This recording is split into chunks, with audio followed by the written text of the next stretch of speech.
Do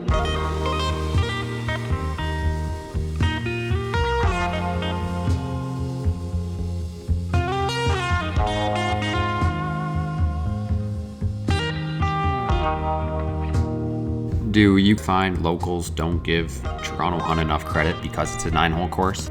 I definitely didn't hear a ton about Toronto Hunt in the Toronto golf scene. You hear about St. G's, and you hear about Mississauga, you hear about Beacon Hall, you hear about the Paintbrush, you hear about Toronto golf. We're definitely seeing a bit of a trend towards 9-hole golf and less time on the golf course, so I think for that reason the Hunt might emerge as a hidden gem to a certain extent.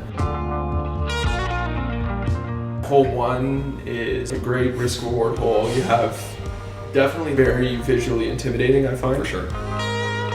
300-yard par 4. You're at the top of this bluff overlooking Lake Ontario. I'm gonna guess it's like, I don't know, about 80 feet above lake level.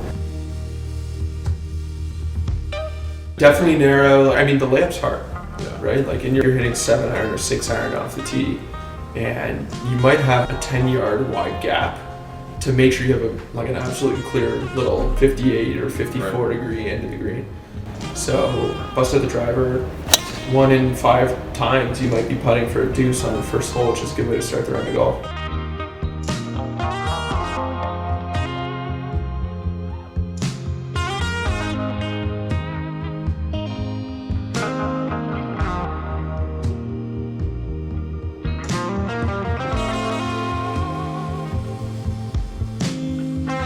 Favorite holes?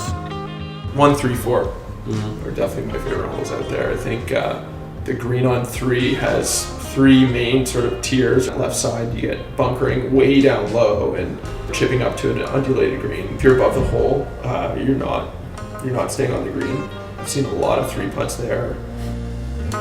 4 is a bit of a visually intimidating tee shot, and I'd say the bunkering on the left-hand side is in like the 250 to 270 range.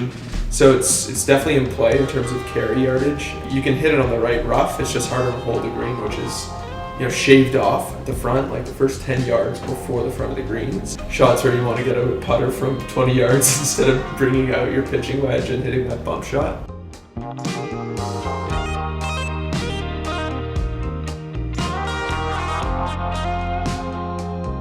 You have 1 birdie on the day. It was on the par 3 6th hole. I mean, did you have Kingston Road in your mind at all? 9-iron is literally my least favorite club to hit, and that's what I hit.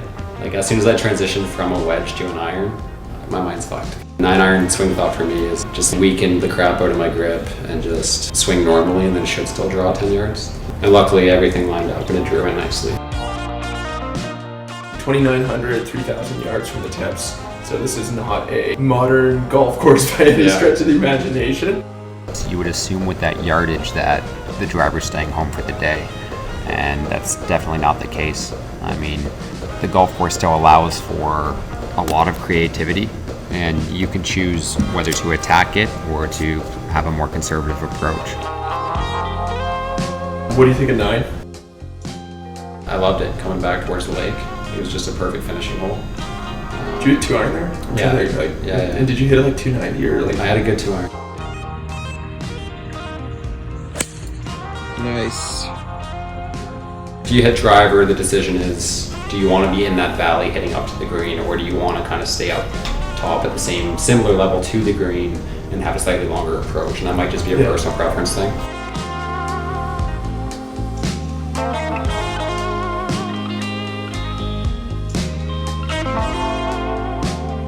How would you describe Toronto Hunt in 1 word?